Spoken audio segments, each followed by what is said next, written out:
Congrats on getting beyond 1 million. What got you here won't always get you there. This is a podcast for entrepreneurs who want to reach beyond their 7-figure business and scale to 8, 9, and even 10 figures. I'm Brad Weimert, and as the founder of EasyPay Direct, I have had the privilege to work with more than 30,000 businesses, allowing me to see the data behind what some of the most successful companies on the planet are doing differently. Join me each week as I dig in with experts in sales, marketing, operations, technology, and wealth building. And you'll learn some of the specific tools, tactics, and strategies that are working today in those multi-million, 8, 9, and 10-figure businesses. Life can get exciting beyond 1 million. Michael Bernoff, it's awesome to see you, man. I appreciate you carving out some time. Absolutely, Brad. We know we booked this a while ago and we're here. So let's see what we can do to have one of our great conversations. I figured it's no different than we're out for a run or we're at an event. Like, let's find a way to record it, capture it, and hand it over. I love it, which, by the way, you have not been coming to lately. I used to see you at events more often, but you've been busy on the home front and in the office, right? Yeah, it's interesting. A lot of people's lives have shifted in the last couple of years. I went from busy, and there was a transition in timing. I talk about this a lot of time I work with a lot of real estate investors and stuff. And one of the things I learned is like your reason for doing something at the beginning and your reason later. So I have not had the time as much because our business has shifted quite a bit. But also, as my little one is getting older now, and she's a competitive skater, there's more stuff going on. So there's more stuff around the home front. So I built my business a little different and my needs have changed. So I used to go to events for one reason. Now, 2020, when it didn't go for a minute, it slowed down a little bit. And then we wound up making more of our own events. So I'm busy with my events and I've been less available to other people's events at this point. Well, let's get a little backdrop from you. So you have been, you're interesting for a lot of reasons, and I've seen you speak quite a few times. Human Communications Institute is your company. Yep. And can you give me a little backdrop on that? I know some of the fundamentals, but what's your elevator pitch on that? Yeah, I think that's the way to put it. I mean, we're an organization, we're a company, we're on a mission to teach people that we believe that communication is the most underdeveloped and underutilized asset that all of us have in life and business to get anything we want, period. So if you want to get better at investing, you want to get better at selling, you want to get better at relationships, you want to get better with your body, with health, anything, the one common denominator is communication. And it is the one thing not taught anywhere at all, like we're doing anywhere on earth. So we just can't find it anywhere. So we figured, hey, if we can't find it, might as well build it and create it. So the whole institute is teaching the most cutting edge communication influence strategies in the world, from everything from the UFC fighters that we talk to right before they go in the ring, to somebody going for a big proposal, somebody taking their company public, or people you and I know that maybe write copy. And by changing a couple of words in what they do can be the difference between a 10 or $100 million launch or campaign. So it's very exciting, very rewarding, and a lot deeper than it even sounds. I love it. Yeah. And so that's great context. And you've been doing it for quite a while. When did you start it? And what's the makeup of the team right now? 2003. I was about to call 2023, but next year will be 20 years. And I've been doing this since I was a young man. I'm 44 now. I've been doing this almost 20 years professionally, where it's been an actual company. And a lot of people ask me, like, hey, what are you doing these days? I'm the same thing I was doing 20 years ago, just more of it. And I'm not looking for the next new thing. I mean, we're just finding more ways to share and get better at what it is we do. So for 20 years, we've been literally doing almost the same thing: educating, teaching, coaching, and sharing with people how they can use their language and their communication to become more influential in their life. And what's the makeup of the company? Like, how many people are there? What's the framework? How do you guys operate? The way we built the model is we offer such ridiculous, powerful value to people that our customers and our students are sending us the majority of what we do. So and not for any other reason than it's a benefit to them to have the people in their lives be more effective. So our business model is not done through marketing and selling. It's more done through word of mouth and sharing. And without asking for it, it's fascinating. Yeah, I dig it. And you're in Phoenix, right? Scottsdale? Yep, Scottsdale, yeah. Cool. So one of the things that you said right from jump was when you started, you had one idea of what you wanted to get out of the company, yep. And it's different than you do now. Yep. What was success for you when you started, and how do you define success now?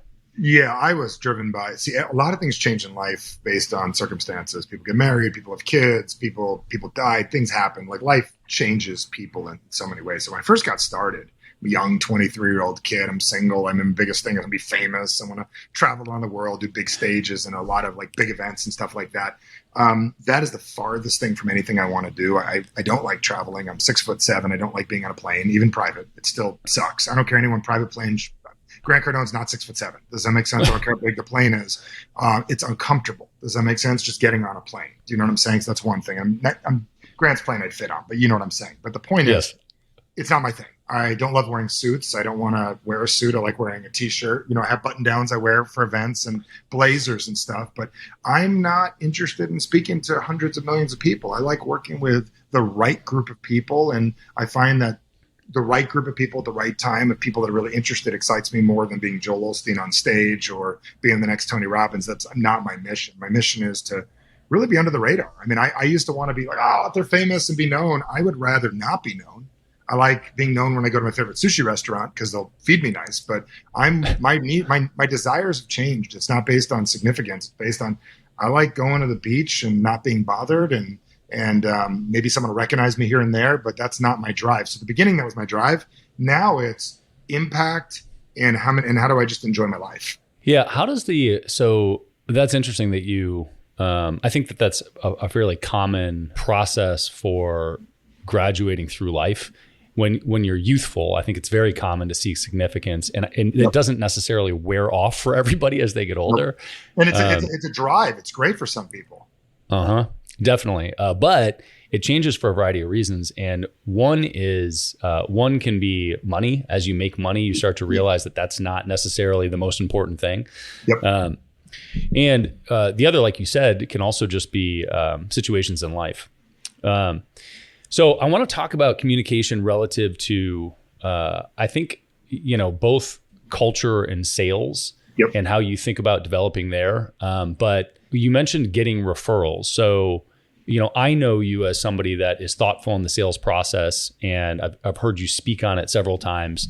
How do you sell internally? What's the sales process there, and what's your general framework for it? Yeah, so a lot of what we do, I mean, we've got our business model is really very powerful. So we bring ridiculous value to people in what it is we do. So we explain and we educate people. We've learned that we don't have to sell them if we can educate them. And we educate people on what we're doing while we're doing what we're doing, and then the value of what we're doing while we're doing what we're doing. So when you explain to a person, like I'll give you a prime example. So I was working in the martial arts industry for years, and we found that the average person could get this will explain my whole concept. The average person could get maybe $200 a month because there's a set fee that people were willing to pay for a gym. Like you like to work out, there's probably a number that you'll pay like between $99 and $250 or $300 a month for a gym membership, no matter how fancy dancy it is. What I realized is the ancillary benefit is the most valuable thing we have inside of our companies. It's the extra value. So whenever I market to someone, I make certain they understand the extra value up front, not the thing they already understand. So whenever we'd sell gym memberships to people and I would teach them how to sell it, then I'm going to backtrack into how I sell what I do. Instead of saying, yeah, we have a gym membership and we have 5 classes a week, when someone asks me how much it costs, I always tell them these very simple words: wrong question. What would you like it to do? So if someone asks you in your main business, how much is your fees? Well, wrong question. What would you like us to do? And then they're not going to know. And then I quickly say, well, let me tell you what we do. We're a relationship-based company that works directly with you and your family to help raise your child. This is for the gym. There's different stages that children go through. There's the 7-8 stage, there's the teen years, and eventually they get older. There's all kinds of things that we need to help them become a leader. So for a couple of $1,000s a month, we work directly with your family. So one day when they're about 18 and they're off to college and you got yourself a really great scholarship, you're going to realize that we raised an incredible kid. They'll spend $2,000 a month for that. So when we explain what we do, we teach them inside of what we do. Yes, there's sales, but the real benefit of learning communication is how you respond to your significant other. Because at the end of the day, we'll teach you how to make more money, but then what you forget about that. Then you come home and you're in a relationship or you're dating. If your dating life or your relationship life ran smoother, you would make more money. So we explain it in a way that there's additional benefits. So when they're out on the street, what they're doing is they're like, oh, dude, you got dating issue? You got to check out Michael Bernoff. Oh, man, your kid's having trouble getting their homework done? You got to talk to Michael Bernoff. Oh, you got sales? Dude, Michael Bernoff. Oh, dude, you're running a political campaign? Oh, Michael Bernoff. So what we've realized is we explain everything in a global format so they see ours as a solution everywhere. No different than in your business. I wouldn't be selling what you sell. I'd be selling what you could do with an extra 1% in your life back in your money. So that extra bit, when people are bitching about not having extra money, your traditional business, I would be marketing it that way. So if that answers the question, that is how we do it. Yeah, I don't know. For me, I don't know if I'll buy that way. I mean, I think that, what you're doing is planting seeds all over the place for people to latch onto later.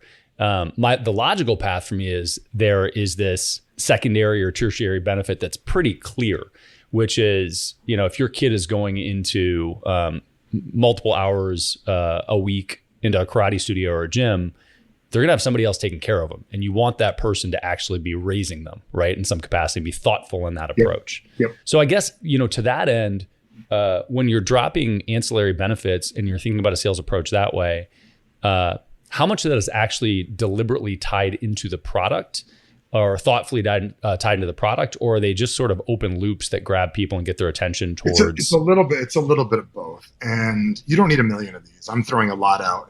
And when you share a technique or a tactic openly, what happens is instantly people are always looking for the next one, like what's going on, what's he going to do?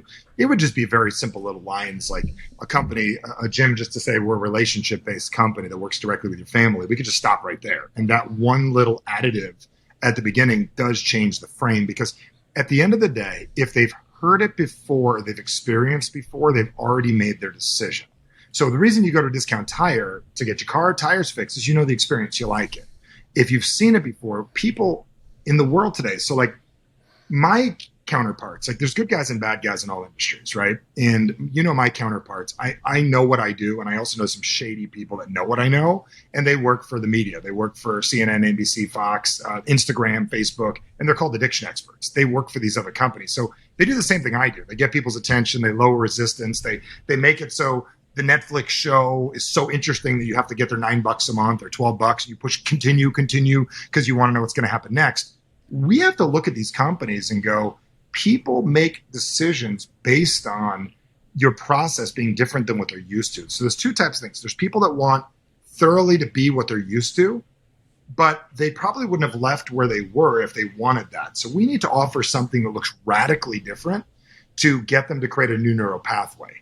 That's the advanced version of what we do. So like when we bring you into our world, it has to appear and look different than what you're used to. So let me break this into sort of a traditional framework. Yep. Is that the case in the marketing message? Is that the case in an initial sales consultation? What are the steps to the sale for you inside your company where you see this being successful? When you come to work with us, everything in our business is, we got a very simple business model. Let's get people to the programs, through the programs, and refer their friends. I mean, that's literally our business model. To, through, and refer. That's our entire business. So then we get better at all those things. There's the before, during, and after of everything we do. So my job is to, when somebody gets interested in what we do, is to open their mind that there's a better way to do what they're already doing. So what I like to do is give people an experience. Let me show you how this works. So I will ask somebody about a challenge or a sales process or something they're dealing with. And if I'm involved, or there's a video with one of my teammates, or we're going to be working at a trade show, I'm going to be in Nashville coming up here soon, and I'll be working, there's a 2,000 person event we're going to be at.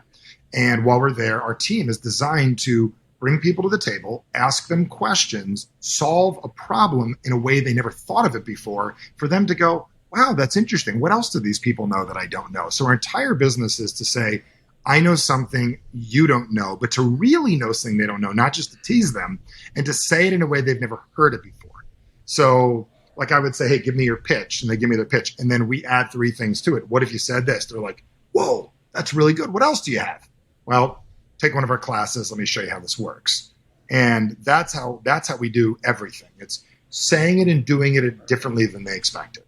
It's a shock and awe concept. Interesting. And so that, that needless to say, plays into the frame of the company, which is communications, right? As being the Communications Institute. It's congruent with what we do. Interesting. How does that play into, so this is like, we've been talking about the sales framework. How does that idea play into the rest of your company? And I suppose you can pick an angle, but sales and marketing, I can see the language element there. What about internal operations with people or leadership or any of those things? Yeah, so we use our own verbiage. We have our own verbiage for everything that we do. And one of the rules we have here is first check your communication. If you're not getting the result you want, check your communication. So if I were to say I'm having trouble hiring people, the word trouble winds up in a box. That's the operative word in the sentence. And what else am I having trouble with? And it actually makes it harder than it needs to be. So one of the things we do is we always say, first check your language. And that's our first thing. So kind of like when people say they have trouble quitting smoking. Well, smoking, you should believe that smoking is hard to quit before you've started. But once you've started, you have to realize that it's going to be a decision that you're going to have to make if you want to quit. It's not a good idea to believe it afterwards. So internally, inside of our company, one of the things we do is that. And then we also ask the question, as silly as it is, what is our outcome here? Like before we sit down with a website, before we write an email, what do we want it to do? So we are always using language, like, because we realize there's the words we're going to use. What is the response that we're looking for? So whether it's an introduction on stage, whether it's introducing me, whether it's doing a negotiation or a contract, whether we're sending anything out, these are the frames that we have inside of our company. What is our outcome here? And what is the response that we want the person to do? Very few people ask that question. So if I'm going to go into a negotiation, I'm not asking like, what is like the number I want? No. What is the response that I want that person to give? So we speak in terms of response, not based on saying. We say things in ways to generate the response we're looking for emotionally, mentally, and psychologically inside of that other person to lean in the direction we want to go. It's a very different way of looking at things. That's why we may have a small team right now. That's our thing. We have a lot of people that understand this way of thinking.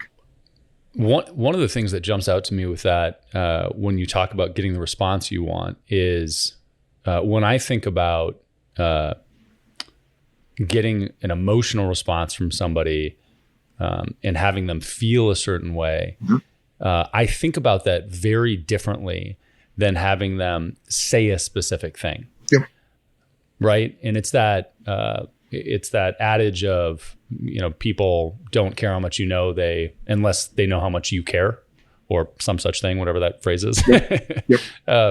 One of the problems that I have through the sales process in general is I think many people are like this, are that they're impatient and they don't take their time to get to the ultimate end goal. And when you're short with communication, frequently you do not get to the end goal. Stephen Covey had a quote that stuck with me for the last 25 years, which was, with people, fast is slow and slow is fast.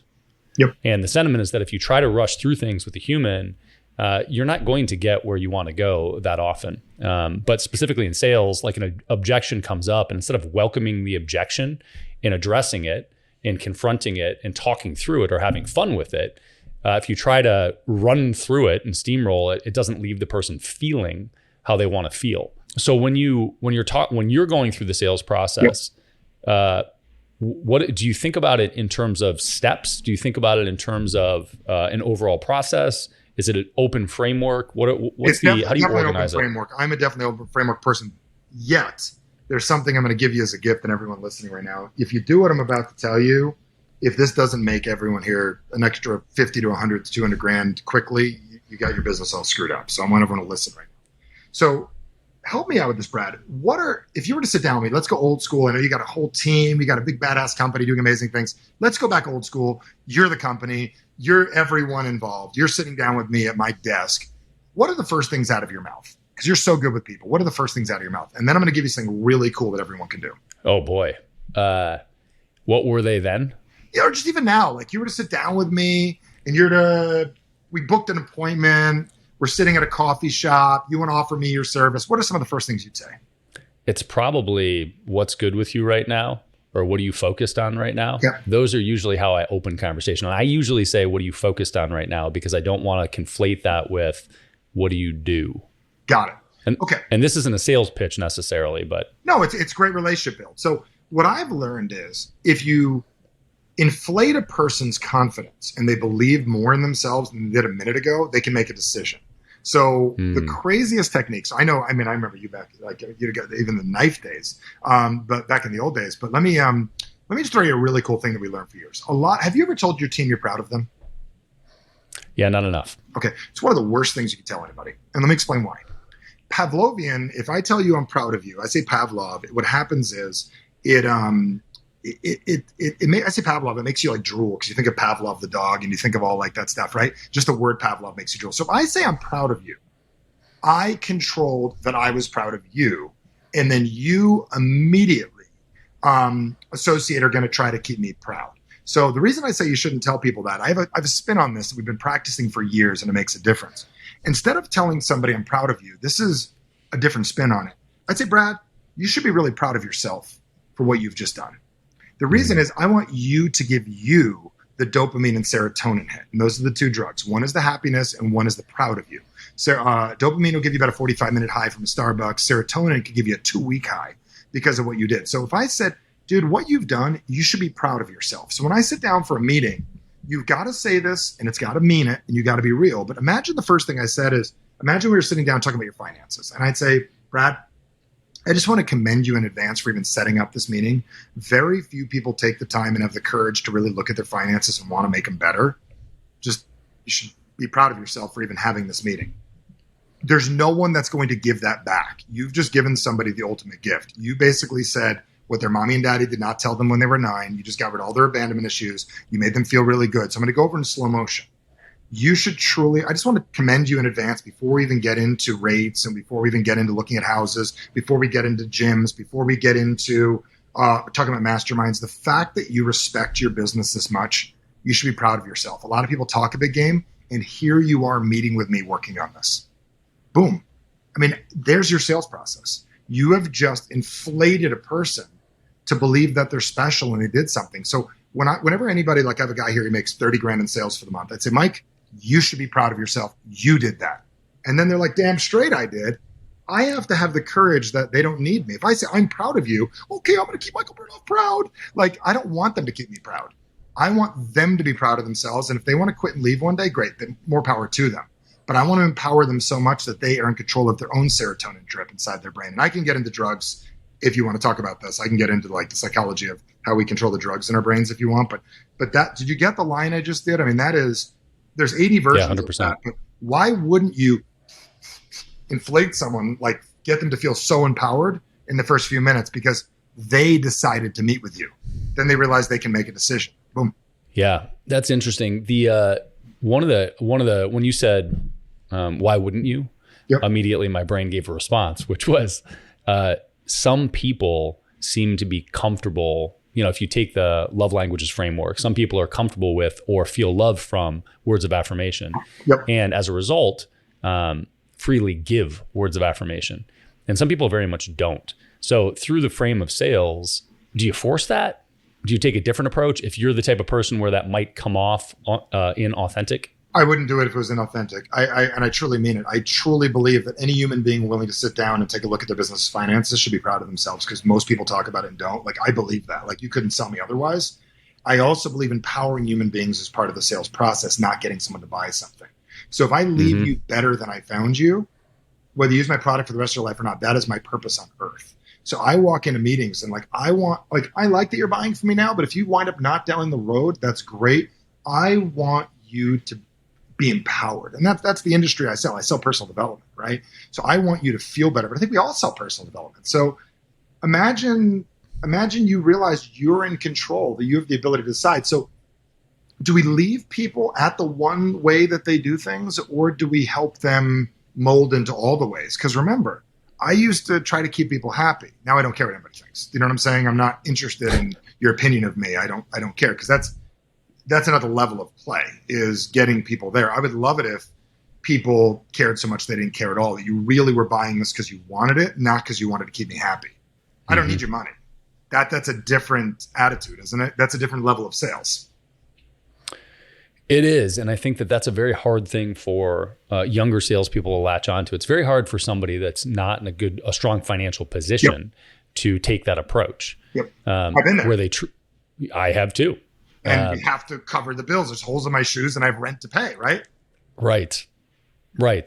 Yeah, very much. I had a moment the other day where I was looking at the shoes in my closet, and I was walking out of my closet with shoes that I was going to get rid of that were fine. I just don't like them, and I wanted to get rid of them. And I remember being probably 22 years old and in somebody's house selling Cutco knives. And it was probably, 5 o'clock on a Saturday. And this guy poured me a glass of wine, and he's probably 40, 41. He's my age now. And he pours me a glass of wine. It's a big house. And he is getting ready to throw away a pair of shoes. And I was like, are you throwing those away? They look fine. And he was like, yeah, do you want them? And I was like, fuck yeah, I want them. Absolutely. Give me your shoes. And I took this pair of shoes. In that moment, one of the things that did make me good at sales was the detachment from needing to make the sale. Yep. And for me, part of that was just understanding sales well enough to realize that sales is always a numbers game. Yep. And that's what protected me in the exchange. And the other was confidence in what you're selling, right? If you're selling something that you don't actually believe in, you shouldn't be selling it in the first place. No, because then that's not sales, that's manipulation at that point. The belief in the product that comes down to your languaging of everything, and nobody should be selling anything they don't believe. It's not like you believe that knives are the most important thing in the world, but you did believe that the quality of those would last a lifetime. And you also believe that if you had that lifetime knife that cost you $2,000 or $1,000 for a set over the course of 10 years, it's $80 a year to have a set of knives that would last forever. Like you believed all those things. I mean, do we need it to cut a penny in half? No, but it's shock and awe. Do you know what I'm saying? But the purpose of, let me ask you this. So like when this is a really good lesson, Cutco, Kirby, Rainbow, it's a really good lesson that you might not have gotten. How good does someone feel? Like you and I are been part of masterminds, you're part of a lot of groups and different things. The feeling you get swiping that card, buying a $2,500 set of knives, buying a $20,000 fridge, buying a $30,000 thing, you got an incredible place you live in, like right now, paying that money for it. How good did you allow someone to feel when you said it's only $3,200 or whatever it was for the entire set and they bought it? Did they get a sense of like pride and excitement? Like you helped them over an insecurity? Do you remember that? Like, cause I remember buying those knives and I remember spending $2,500. I don't know which set it was. And I bought them. I felt like I did it. Like I'm there. I just bought, the set I'm talking about, right? What was that set? I don't know, the $2,500 or $3,000. Probably the ultimate set. I bought the ultimate set. I felt so proud, maybe a little nervous afterwards, but dude, I showed everybody that set. And if I would have only bought the $500 set, I would have been like, oh, well, I wanted the 35. Like, have you thought about that? How good you can help somebody feel by helping them decide to do something they want to do? Well, let me ask you something. Do you think that is more of a product of the personality type that you are and what drives you, or a product of how the salesperson was selling? Well, even if it's a Honda and the Honda's used, helping someone buy something, helping someone feel like they're worth it, helping somebody, it wasn't the $3,500. I wanted it and someone helped me through it. Now, you might just want a water that's $3 a bottle. Does that make sense? And I help you through it. So getting someone through their first bigger purchase or through that first mortgage or through their first switch of a merchant account gets them to feel accomplished and they can walk away knowing they made a decision. That's more of what I'm getting at. It's not, some people want the ego boost. Some people want just the purchase, but nobody feels good having not made a decision. So I truly believe they will feel better having decided. Because nobody really thinks about it. Dude, there's in the history of the world, no one has ever sat down with a graph chart, asked their wife and thought about it, period. I mean, do you know anybody who ever thought about it? Like ever really thought about it? Well, there are some of these very, very, very deliberate analytical people that's how they make all purchases and decisions in their life, but they're not that common. No. And yeah, no, you're right on that. But what I love is the line of people always feel better making a decision. I tell people that. You got to close your fucking loops. You have to close your loops because when you have an open loop and it's remaining, it weighs on you. and you have this indecision that you're living with. And one of the narratives that I hold in my life, and I frequently reference, is I used to refer to myself as, I still refer to myself as a recovering perfectionist. And I was always trying to get everything just right. Yep. And through that process, I found myself doing this ready, aim, aim, aim, aim, aim, aim. And I was waiting to pull the trigger until I got it just right. And I would pull the trigger eventually with like one thing. And as I got into business and I got more on my plate, what I realized was I've got to make the decision faster and get done with it. And if I fuck it up, oh well, I'll go back and make another decision later and try to change it. But the power of making that decision does boost your confidence and does make you feel like you're more capable. Because even if you make a series of wrong decisions, the practice of making lots of decisions inevitably makes your decision-making process better. Yeah, I was at the mall and I got stopped 10 years ago. You know those guys at the mall, the Israeli guys that want to share with you the hand stuff and the nail stuff? Have you seen these guys? It's an Israeli company they have it everywhere in the world. I've been anywhere in the world I find it. They're the kiosks. And they come check your nails and you can't avoid them. They know how to stop you. Come here, let me see your hand. And they're buffing. I'm like, I'm not buying. And he's like, but you don't need to buy it for you. You know how good your mom will feel. And I walk away spending $150 on something, liking the way my nails look, whatever. And then I want to tell everyone about it. I'm on the phone a minute later, call my wife, and I'm like, hey, you want me to buy you a set of this too? I bought one for my mom. Did you want me to get you one? It's like after you've decided, you feel empowered. Like you feel like wonderful. So if we tell people in advance, the word decision opens up a neural pathway inside people's brains that helps them make a decision. So I'd say is like, listen, all I care about today is we can make one decision one way or another, either to move forward, to do something, to get your questions answered, whatever it is. But the feeling you'll get after you've decided. So one thing I say to people is, and there's a lot of truth in this. You know this from your physical stuff that you do. The decision you make going into something. So if a friend tries to wrestle you into like something you don't want to go to, like, hey, do you want to go do this thing? You're like, oh. The decision and the go together, right? But if you're all in on it, you give a different feeling. So what I say to people is like, if you ask someone to marry you and they're like, can you give me a couple minutes? I want to think about it. It's over. Like that relationship's done. Like if they don't say instantly yes, the shit's over. Like it's done.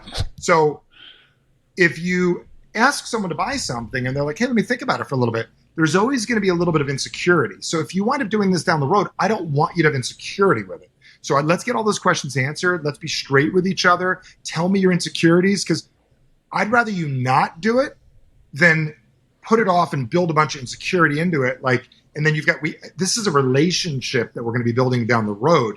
I don't want you to ever feel uncomfortable. So I'm always telling them you're in control of the decision, but no decision is not a decision. So let's do something. No decision is not a decision. Yeah, it's an avoidance technique. So, or just, I'd rather you say not interested, not going to do it. You will not feel good. Again, let's be honest about the open loops. Listen, here's the deal. Ideally, I'd like you to make a decision today. If you can't, I'd like to know all the reasons why you wouldn't, and then let's help make a decision later. The reason is we just need to leave here having made a decision one way or another, because I want you to feel empowered. That's because people, again, they feel this. No one really, again, goes and thinks about it. Very few people. When I say no one, I shouldn't use those words no one. Let's just say a very small percentage of people. I've always been a fairly logical seller, which is contrary to what you're saying to some extent.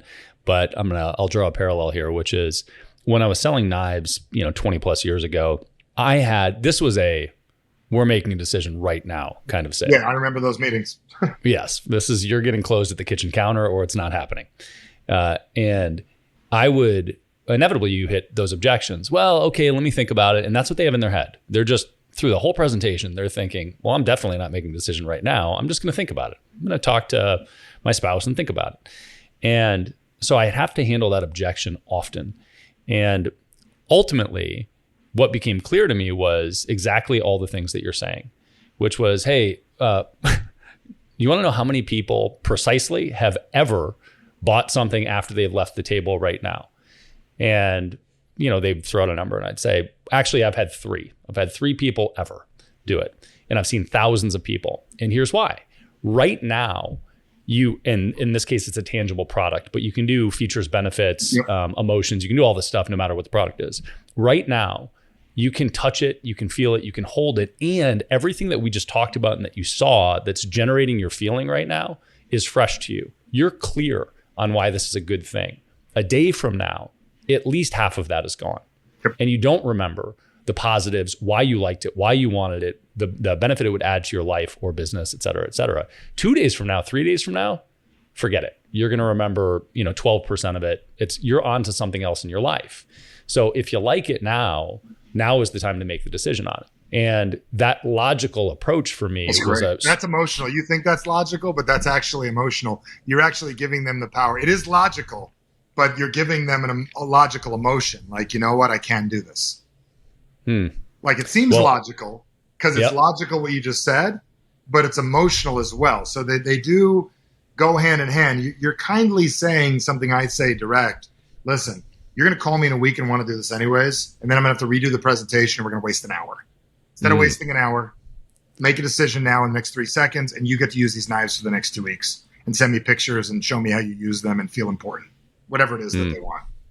So remember, all logic is an emotion, because the emotion you're giving them is confidence, or you're giving them security, or you're giving them peace of mind. So everything you say is always going to come back to some form of an emotion.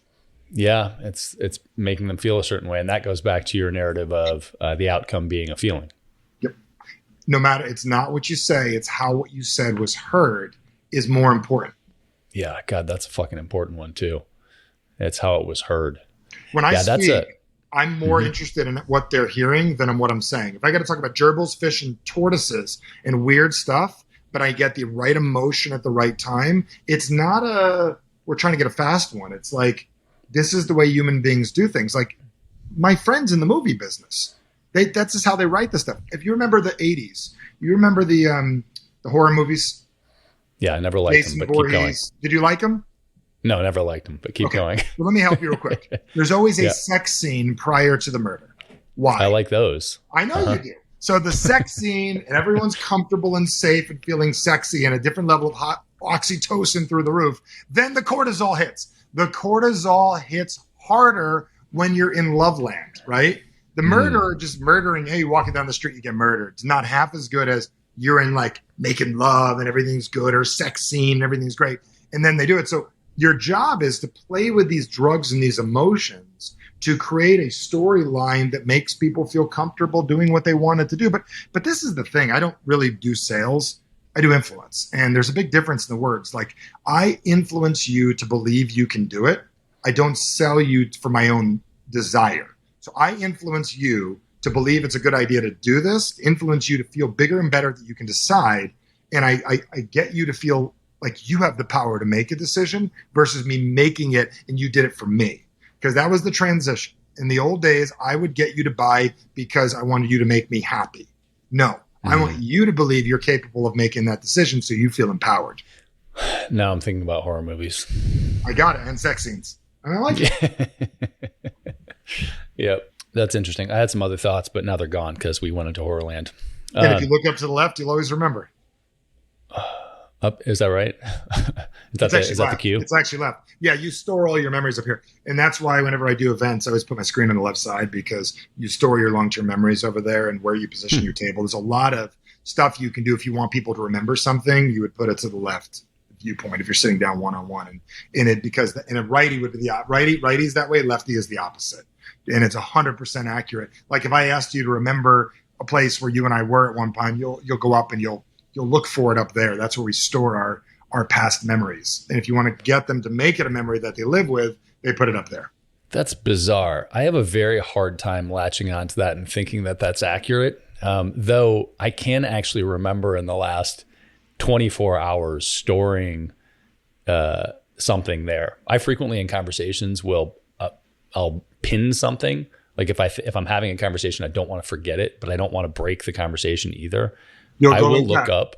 Yep. And I'll store it over there. You're a very what's called auditory digital person, which means you have a constant loop going in your head, which allows you to be very consistent, very, you're very regimented in what it is you do. It's not a negative thing. It's very positive if you have the right loop, right? And you've got a very good one. Take care of your body, do the right thing, spend time with your friends, love your company, do your thing, do your show. This allows you to be consistent. If you don't have access to that loop, you can't be. So what's fascinating about this over the years, we've learned that Netflix and Instagram have affected people's loops. And a lot of people have a lot of things in there they shouldn't, like concern about what a character's doing in a show, get stuck in one of these loops in their head and they can't stop watching it. So those companies spend a lot of time trying to figure out how to access that part of you. It's fascinating.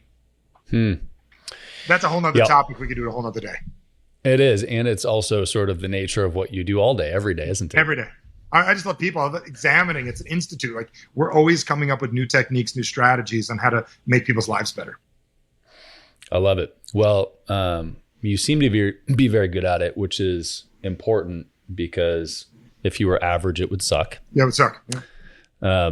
And I did actually realize that the water bottle I saw it earlier. I saw it. You gave it a look at it. Isn't that great? It literally says average sucks. I have a sticker that says average sucks, which is nice. I love it, which is the name of your book. And you sent me a book kit that had all this average sucks stuff on it. Now, it's funny because this is like the goal of a brand. What you want is for somebody to proudly wear your brand. Yep. And when your brand is average sucks and you're playing to high performers, it fucking hits. So yeah, we didn't realize it. Glenn, our friend Glenn said to me, he goes, "You're sitting on like $100 million brand for athletes." So I'm sponsoring some Spartan guys right now, and they wear them, and everyone's like, "Where'd you get those shirts?" So like, that's great. What we realized is, and what's crazy when people stop me, they're like, "Dude, I love it." It's always a guy in a Lambo or something that stops me. I go, "Do you know what it means?" Because my license plate is average sucks. And they go, "Yeah, it'd be better than everyone else." I'm like, "No, not at all. You have an average, and your average controls you. So we're all controlled by our average." Like when you were running the mountain, what was that Everest thing you did, right? Was that Everest? Mm-hmm. What did you do? You did some crazy ass. I've done, so everestingx2.com is a little video on it, but yes, it's running up a mountain repeatedly, to, hit the height equivalent of Mount Everest. Yep. So we have an average of what we do. So when that was over, you had an average amount of times you went up, right? Like an average amount of your speed each time. We just have to increase our average. We don't have to be our best all the time. So if we always raise our average and agree that our average sucks, we can always do better in business. That's the battle cry of all businesses. Like what we do today cannot be okay tomorrow because our average will not be good long term. So it's not about, I'm going to be better than Michael Jordan. It's like, how do we end our lives and how do we complete our businesses before we die where they're the full capacity of what they could be, not how do we have an explosive month. Because you and I know a lot of marketers will have like a $10 million launch and not make anything for 5 years, right? My business goes like this. We've been going up constantly, up and up, 10, 15%, 20% growth, like 8% growth, no different than my portfolios and everything. Because I would rather be just going up consistently every year than hitting home runs. I'm not a home run guy.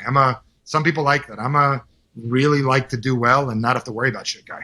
I love it. Well, Mr. Bernoff, it's always good to see you, man. Yes. Hopefully, are you coming to Austin in the next few months here? I have to look at the calendar. I've got a few events coming up. I got a few events coming up, but I got to get together. Maybe we could do something live when we're together too. Maybe go for a run. You're gonna feel a lot better about it if you just make a decision right now. I like the way you do that. Yeah, my decisions. I have a value quotient. It's like my family. Does that make sense? Yes. And my business, and I have a very strong. Both more important than me. I understand. In a lot of ways, yes. You know what I'm saying? Of course. And I'm honest, right? Now, the cool part is that if you were to play off that, you'd say, hey, wouldn't it be great if you could find a skating competition in Austin, bring your daughter, and we could hang out? You know what I mean? Now you're playing into my thing, right? So, but yeah, I'd love that. I'd love to connect. And if I could ever help with anybody, let me know. I appreciate it. You want to point people in any particular direction to find out more about you or the book or anything? Yeah, I mean, Amazon.com for the book. Everyone knows where Amazon is. MichaelBernoff.com. Check out our Monday Mindset. I do a little 60-second thing every Monday, and I send you out something, just a little psychology thing. And if you're liking what I'm saying, check out this website, calltoactionnow.com, where I teach you how to use these techniques on the most important person in your life, which is you. So the first client you get is yourself. And I teach you how to learn how to influence and motivate yourself. So I put up a little something special for this community as well. It's calltoactionnow.com if you want to get really good at learning psychological triggers. It's powerful. Love it. Cool. I appreciate it, man. Always good to see you. You too, brother. Take care of yourself. If you learned one thing on this episode, share it with another entrepreneur. They need to hear it. Also subscribe so that new episodes just show up on your phone. It's a lot easier that way. And if you want the really good stuff, check out our free BAM! Tactics and Strategies course. It's where we curate the best tips, tricks, and tools that our guests know, whether they've shared them on the podcast or not. Just go to beyondamill.com. You'll also find previous episodes and show notes at beyondamill.com.